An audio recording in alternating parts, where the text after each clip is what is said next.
Okay, so the PlayStation 5 will be out later this year, but I bought the PlayStation 4. Let me explain.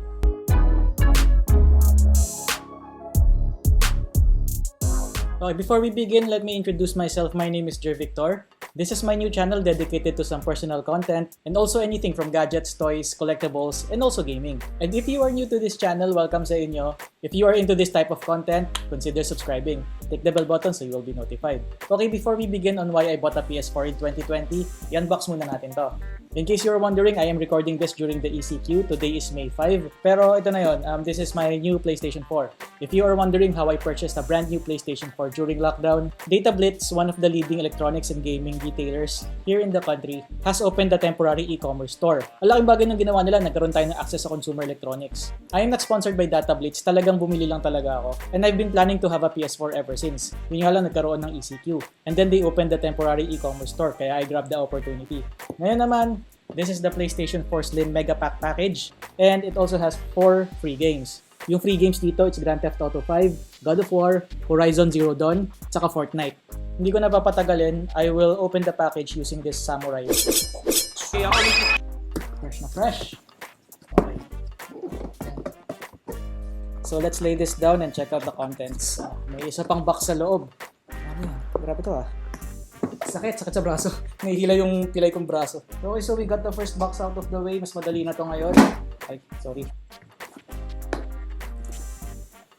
Unti-unti na silang naglalabasan. Tapos, tingnan natin. This is the DualShock 4 controller. It only comes with one unit. And if you need a spare, I recommend that you buy another one. Why would you need another one if you already have a controller? Syempre, pag kunwari multiplayer, meron kayong kasama sa bahay. O kaya naman, pag kunwari nalobat to, at least meron kayong spare. The difference with the first version of the DualShock 4 controller, kasama dun sa pinakaunang PS4, is yung ilaw nitong sa slim na version, dadalawa na. Meron na dito sa touchpad, tapos meron na dito sa taas. But when it comes to the use, the function, and the efficiency, magkapareho lang naman sila. Yun lang naman yung nag-redesign lang sila ng konti. So this is it. This is the DualShock 4 controller for the PS4 Slim. Then there's an earphone, HDMI cable, here it is. Another USB cable, saksakan for the power, here it is. Wow! Okay. On top of the unit, I have 15% off on my first purchase on the PlayStation 4. This is an exclusive coupon upon purchasing. And I have a voucher code for Fortnite. So I just have to scratch this. Tapos nandito siguro nakalagay yung mga codes. I-input ko na lang. So I have to sign up for a PlayStation Network account so that I can claim my freebies. This is called the Neo Versa bundle. So Epic Neo Versa outfit, Epic Neo Frenzy back bling, saka 20,000 V-Bucks. Okay, so some currencies in the game. I haven't played Fortnite yet. Pagdating sa FPS, sa PC game ako pero Fortnite hindi ko pa talaga nalalaro. I think it will be a challenge for me. First time kong mag-FPS sa console. Nahihirap talaga ako sa controller I'm more of a mouse and keyboard player for the longest time. My very first console was the OG PlayStation 1, and I played it until 2001 or 2002. And then the following years, I played in a PC. So this is the Fortnite voucher code. Oh, so it's a bundle. Hindi lang pala siya separate. So it's God of War and Horizon Zero Dawn in one package. I also have Grand Theft Auto 5. I've been trying to play this game. I haven't purchased this in the PC. Box is already empty. And here is the unit itself. This is the PS4 Slim na nakalagay sa parang lalagyan na ng itlog. Yun! And of course, there's an instructions manual. Here it is.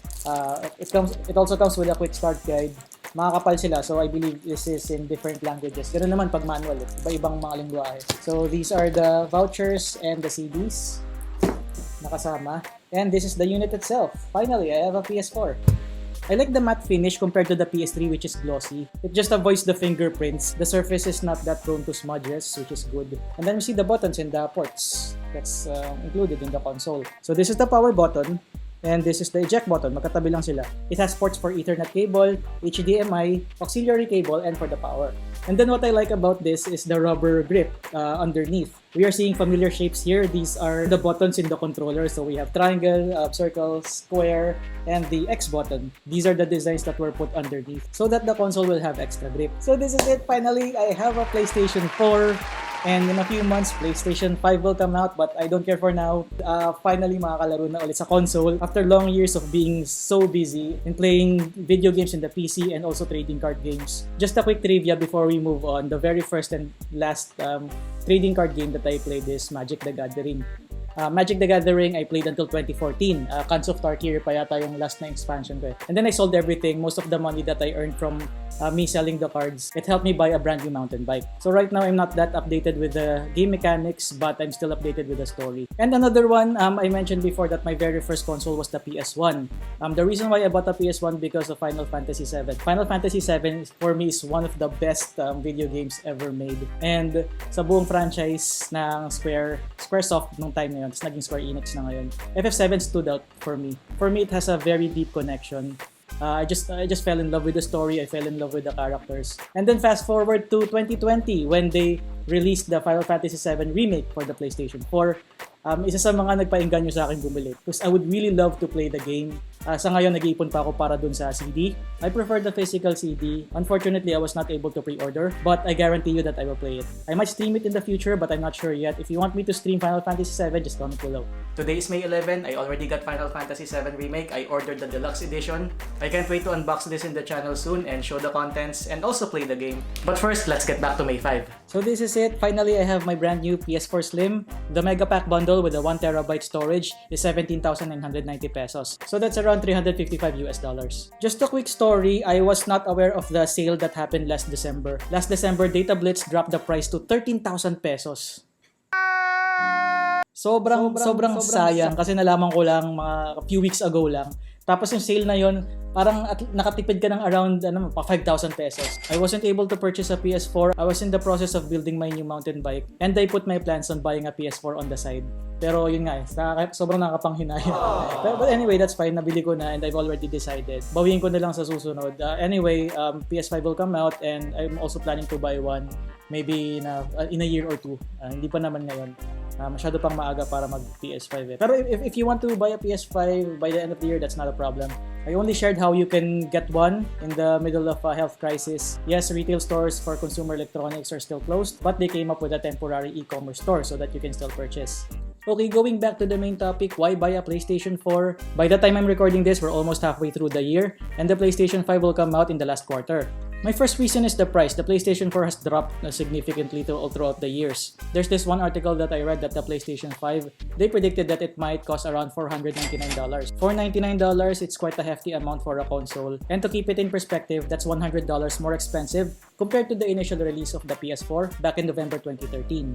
The second reason is the community. Since PlayStation 4 is around 7 years old, the community already grew by a significant amount. Comparing to the PS5, not all people will immediately transition to the next generation console. Which means when it comes to co-op or multiplayer games, we have more chances of playing with other people all over the world who are PS4 users. And then the third is the transitioning phase. If ever the release of the new console will push through this year, given the health crisis or the global pandemic that is happening right now, there's still no guarantee if the release dates for the new games for PS5 will push through. And given the track records of the game developers in the past, there's a tendency for the dates to change depending on the situation. And of course, the transitioning of the developers. And given the pacing of the development of the games these days, sometimes it takes years to be released or to be finished. So given these examples, I believe that we still have a few years for the PS4. So that's my comparison. It doesn't mean that you don't have to buy a PS5 in the last quarter. If you want to buy the PlayStation 5 upon release, there's no problem at all. If you already have the budget, if you have already decided to purchase a PS5 by the end of the year, that's no problem at all.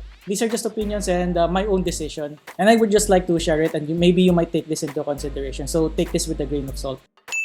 And then number 4, my reason for buying a PlayStation 4 is the wide collections of library, games that were released from 2013 up to the present, and the upcoming games as well. Right now, there are about 2,500 games released for the PlayStation 4. So that's a wide array of library that you can play and waste your time with. Kaya sobrang dami pa talaga malalaro kung gusto nyo mag-catch up. And then my last reason are the upcoming games. There will be tons of exciting games that will be released. Not just next year but also for this year. Sa June, lalabas yung Last of Us Part 2.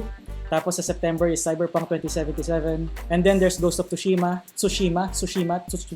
and many others. Tapos lalabas pa yung Tour de France by June or July. I'm a cyclist, so I'm so excited about it. I can't wait to play that as well. So those are my reasons why I bought a PlayStation even if we're already halfway through the year. What I'm looking forward for the PlayStation 5 is the backwards compatibility. It was reported that most of the titles in the PS4 can be played in the next console. For now, they are yet to disclose what those titles are. So if you already have a PS4 and you would like to switch to a PS5 upon release, and you already have several collections of games, the backwards compatibility feature is already a plus for you. So that's it. Those are just my views and opinions and the reasons why I bought this. You can take these points into consideration if you want to buy a PlayStation 4, or you may disagree and wait for the PlayStation 5 to come out. Okay, so question of the day, do you think the PlayStation 4 still has a few years in it before phasing out? Let me know in the comment section. Let's have a discussion about it. So that's it. Thank you for watching. Maraming salamat sa panonood. This is Jer Victor. Those are my reasons, and if you're gonna ask me if I'm gonna buy a PlayStation 5, definitely, it's a yes. If ever I will buy a PlayStation 5, it will be around late 2021 or maybe early 2022. But it depends. That's just my plans for now, but it may change. But for now, I'll enjoy the PlayStation 4 first. That's it. Thank you for watching. There will be more videos like this, so please subscribe now. Click the bell button so you will be notified. That's it for today. Keep playing.